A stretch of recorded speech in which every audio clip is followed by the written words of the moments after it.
সন্দেশ নিয়ে এসো, টপাটপ মুখে পড়ো। আর কি, এরকম শীতের আমেজে যদি একটু নলেন গুড়ের মিষ্টি পাওয়া যায়, একদম শীত জমে ক্ষীর। উফ, কখন যে এটা গায়ে মুড়ি দিয়ে ভালো করে ঘুমোবো রাতে, এই অপেক্ষায় আছি। এইরকম ঠান্ডাতে কম্বল গায়ে দিয়ে এর মজাই আলাদা।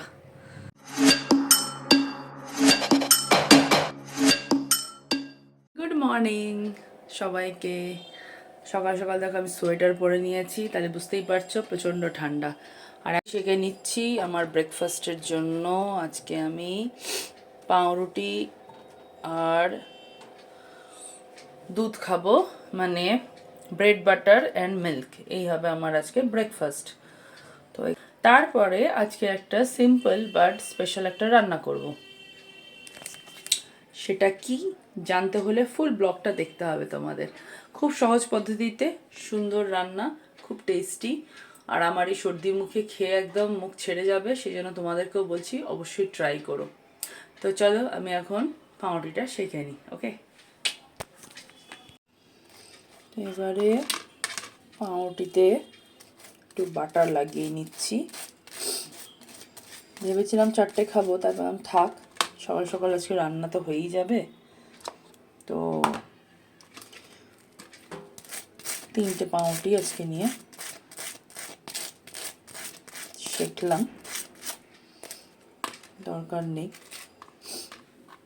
3টে পাউরুটিতে ভালো করে বাটার এভাবে লাগিয়ে কড়া কড়া টোস্ট আমার তো দারুণ লাগে। তোমাদের কার কার এরকম কড়া টোস্ট ভালো লাগে আমাকে কমেন্ট করো কেমন। তো চলো, আমার 3টে পাউরুটি এখানে রেডি হয়ে গেছে বাটার লাগিয়ে। এবার আমি দুধটা গরম করে নিই। তো এই হয়ে গেল আমার ব্রেকফাস্ট একদম রেডি, পাউরুটি টোস্ট আর এই হচ্ছে দুধ। চলো এবার আমি এটা খেয়ে নিই, দিয়ে আবার রান্নায় ঢুকতে হবে। নলেন গুড়ের রসগোল্লা এসেছে, এটা বাবাই আনলো এখন না? নলেন গুড়ের রসগোল্লা, হা হা। চলো এটা খেয়ে দেখা যাক। রসগোল্লা নলেন গুড়ের, ইস,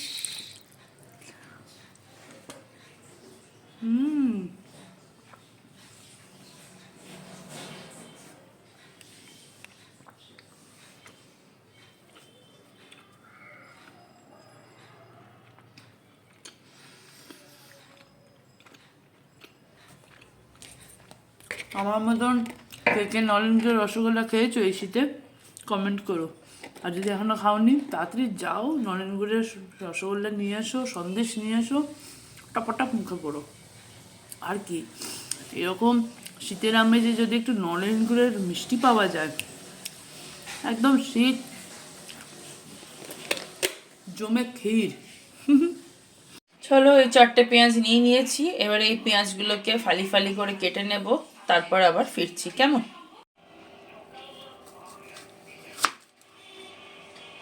পেঁয়াজগুলোকে এভাবে লম্বা করে কেটে নেব। এই রান্নাটাতে খালি পেঁয়াজ দিয়েই সবটা করতে হবে, আর কোনো সবজি দেওয়া যাবে না। আর কিভাবে করব, খুবই সিম্পল উপায় করতে হবে, খালি একটু যা পেঁয়াজ লাগবে, তো একটু বেশি করে আমি পেঁয়াজ কেটে নিচ্ছি। পেঁয়াজগুলোকে জাস্ট এরকম লম্বা লম্বা করে কাটতে হবে। প্যানেতে আমি তেল দিয়ে দিয়েছি, এখানে সর্ষের তেলের সাথে সামান্য একটু রিফাইন তেল দিয়ে দিয়েছি। তেলটা এবারে গরম হোক। তেলটা যতক্ষণে গরম হচ্ছে ততক্ষণে আমি একটু নুন, এর মধ্যে সামান্য একটু নুন অ্যাড করলাম, হলুদ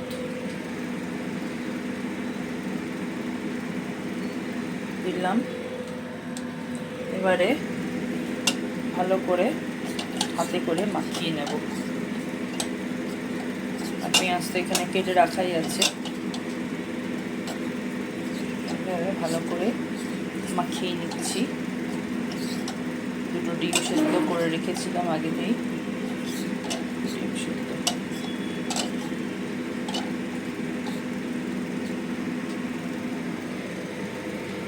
তেল আর একটু গরম হয়ে গেলেই ডিমগুলো ছেড়ে দেবো। ডিমগুলো এবার এক এক করে ছেড়ে দিচ্ছি। দুটো ডিম এই কারণেই করলাম, এটা আমার আর মায়ের জন্য। বাবা তো এইটা খাবে কিন্তু অতটা প্রিয় নয় বাবার, সেই জন্য বাবার জন্য এই যে ডিমের ঝোল বানানো আছে, এটা একটু শুকনো শুকনো হচ্ছে, সেই জন্য এটা আমার আর মায়ের জন্য বানানো হয়েছে।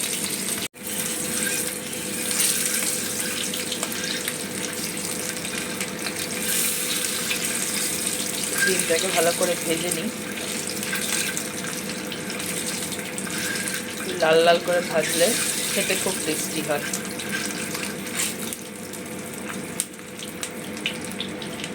ডিম ভাজা কমপ্লিট হয়ে গেছে, দুটো ডিম ভালো করে ভেজে নিলাম, তার মধ্যে যা তেল ছিটকালো আমার গায়ে, বাপরে বাপ। আর এই যে এখানে শুকনো লঙ্কা একটু দিয়ে দিলাম, মোটামুটি একটা সাইড পুড়ে গেছে, গন্ধ বেরিয়ে গেছে। এবারে কেটে রাখা পেঁয়াজ দিয়ে দেবো।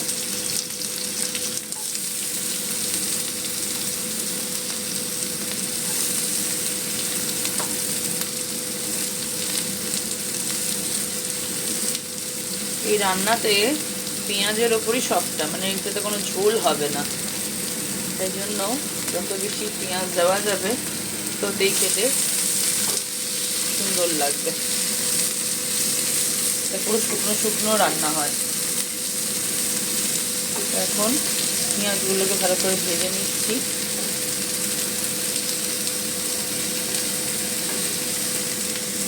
ওই তেলেতেই ভাজছি, যেই তেলে ডিমটা ভাজলাম ওই তেলেই পেঁয়াজগুলো এবারে ভেজে নিচ্ছি। পেঁয়াজ মোটামুটি হালকা লাল লাল ভাজা হয়ে গেছে, ধোঁয়াও ভালো উঠছে আর খুব সুন্দর একটা গন্ধ আসছে। তো এই সময়তেই আমি ফাইনাল নুনটা দিয়ে দেবো। ডিমে যেহেতু আগেই নুন দিয়েছি আর এটা যেহেতু শুকনো শুকনো হবে, তাই বেশি নুন দিচ্ছি না, মোটামুটি একটা আন্দাজ স্বাদ মতন দিলাম। আচ্ছা, এখানে লঙ্কা যে যেমন ঝাল খায় সেরকম ঝাল দেবে। আমি তো ঝাল ভালোই খাই, কিন্তু মা খাবে বলে মি তো বেশি ঝাল খেতে পারে না, তাই জন্য সামান্য একটু লঙ্কার গুঁড়োই দিলাম। আর দেব হলুদ গুঁড়ো।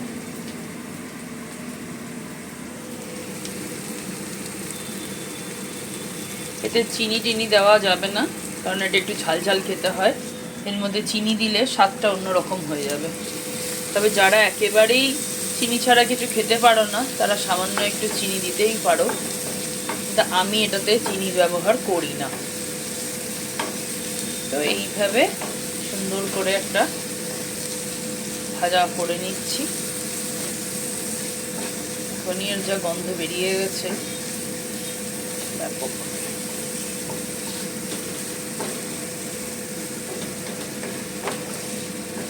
আর এটা ঠিক এই রকমই শুকনো শুকনো হয়।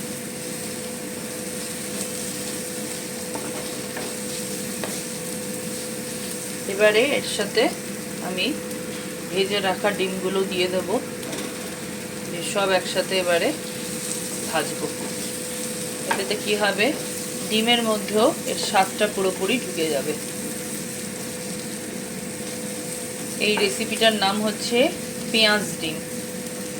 আর এটা মোটামুটি অরুচি মুখে বা সর্দি জ্বর হলে খুব ভাল লাগে খেতে, সর্দিটাও টেনে নেয়। আজকে তো আবার আমার মনে হচ্ছে কাঁচা সর্দি আবার লাগলো হালকা মতন। তো আজকে কি করবো, কালকে রাতে বেশ ঠান্ডা লাগছিল, অ্যাকচুয়ালি কম্বলটা এখন আমি বার করিনি, এবারে ভাবছি ব্ল্যাঙ্কেটটা বার করতেই হবে। তো আজকে দেখি কম্বল বের করে নেব, ব্ল্যাঙ্কেট ছাড়া শোয়া যাচ্ছে না, বেশ ঠান্ডা পড়েছে কিন্তু। আর এই রান্নাটা এত সিম্পল, খেতেও তেমনই সুস্বাদু। এটা তোমরা বাড়িতে বানিয়ে আমাকে কমেন্ট করো কেমন। আর এই রান্নাটা জানো তো আমি আমার শাশুড়ি মায়ের থেকে শিখেছি, ভীষণ কম সময়ও লাগে, পরিমাণও দেখো খুবই কম, আর খেতে ভীষণ সুস্বাদু। তো চলো, ভালো করে ভাজা প্রায় লাল লাল হয়েই গেছে, আর পেঁয়াজের গা থেকে তেলও বেরিয়ে গেছে, তাও একটু ভালো করে কষিয়ে নেবো, তারপরেই নামিয়ে নেবো, নাহলে আবার লেগে যাবে, যেহেতু জল দেওয়া হয়নি তো পুরোটাই তেলের উপর রান্নাটা, সেই জন্য। তো এই দেখো আমার পেঁয়াজ ডিম একদম রেডি। আর ভীষণ সুন্দর একটা ফ্লেভারও বেরোচ্ছে এর মধ্যে থেকে। খেতেও মনে হয়, দেখেই তো খুব টেস্টি লাগছে, খেতেও ভালোই লাগবে। গরম ভাতের সাথে তোমরাও এটা ট্রাই করে খেয়ে দেখতে পারো। বেশ ঠান্ডা লাগছে কিন্তু, হুফ, আমার ঘরের লেপ বেরিয়ে গেল, কারণ কালকে অবধি আমি গায়ে চাদর নিয়ে শুয়েছিলাম, কিন্তু আজকে থেকে বেশ ভালোই ঠান্ডা লাগছে। ইনফ্যাক্ট কালকে রাত থেকেই লাগছিল, সেই জন্য তখন আবার সর্দি পাকিয়েছি। তো আজকে ওই কারণে চাদরকে আউট করলাম আর কম্বলকে ইন করলাম। দাঁড়াও দেখাচ্ছি। উফ, কখন যে এটা গায়ে মুড়ি দিয়ে ভালো করে ঘুমোবো রাতে, এই অপেক্ষায় আছি। এইরকম ঠান্ডাতে কম্বল গায়ে দিয়ে এর মজাই আলাদা। তোমাদের ঘরের কম্বল বেরিয়ে গেছে, লেপ কম্বল যা কিছু গরম জামা কাপড় বেরিয়ে গেছে? যদি বেরিয়ে থাকে কমেন্ট করে জানিও। আর কি কোথা থেকে আমার ব্লগ দেখছো সেটাও কমেন্ট করো। প্লাস তোমাদের এরিয়াতে কীরকম ঠান্ডা, কত ডিগ্রি চলছে। আমার এখানে কালকে রাত অবধি মোটামুটি 16 ডিগ্রি ছিল, মানে আমি রাত্রি 11টার সময় লাস্ট দেখেছিলাম ওয়েদার আপডেট 16 ডিগ্রি। তারপরে তো আরও ঠান্ডা বেড়েছে, মাঝরাতে থেকে বেশ ঠান্ডা লাগছিল, হয়তো ওটা 14-15তে গিয়ে ঠেকবে। তো যাই হোক, তোমাদের এরিয়াতেও কত ঠান্ডা চলছে সেটাও তোমরা আপডেট দিও, ঠিক আছে? চলো, তো এই যে ফাইনালি আমি খেতে বসে গেছি। আর আজকে কি খাচ্ছি বলো তো? এই যে চচ্চড়ি, মেয়ে সমস্ত সবজি দিয়ে সুন্দর করে একটা চচ্চড়ি করেছে। এর মধ্যে শিম আছে, ডাঁটা আছে, বেগুন আছে, তারপরে শাক আছে, সব আছে। তো যাই হোক, খেয়ে দেখি।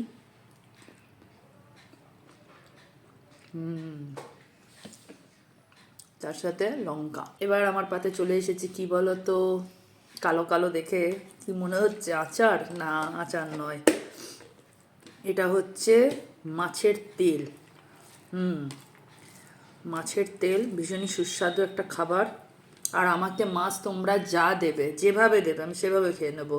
মাছের টক, মাছের ঝাল, তারপর সবজি দিয়ে মাছের ঝোল, মাছ ভাজা, মানে বলছি জিভে জল এসে যাচ্ছে। মাছের সব পছন্দ, মাছের তেল, মাছের ডিম। আমার মতন মাছ ভক্ত কারা কারা কমেন্ট করো, দাঁড়া খেয়ে দেখি।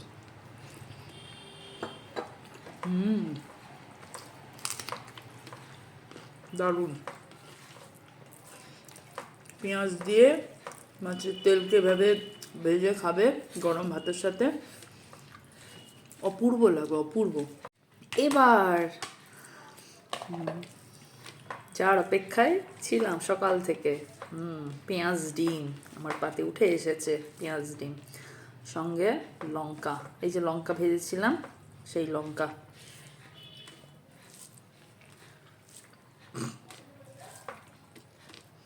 চলো খেয়ে দেখি কেমন লাগছে।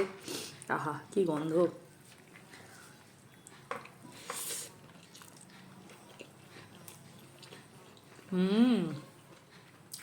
অপূর্ব।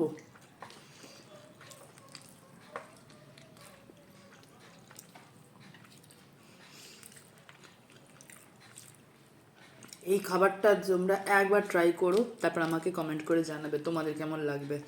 আমি চ্যালেঞ্জ করে বলতে পারি, এই খাবারটা একবার ট্রাই করলে বারে বারে মনে করবে যে এটাই আবার খাবো। এত টেস্টি খাবার। আর অরুচি মুখে এটা খেলে আর কিছু লাগবে না, এক থাল ভাত খাওয়া হয়ে যাবে, রুচি একদম খুলে যাবে। তোমরা তাড়াতাড়ি ট্রাই করে আমাকে কিন্তু কমেন্ট করতে ভুলো না, কেমন? আহা, চলো আমি ভালো করে এনজয় করি এবার এই খাবারটাকে, কেমন? টাটা।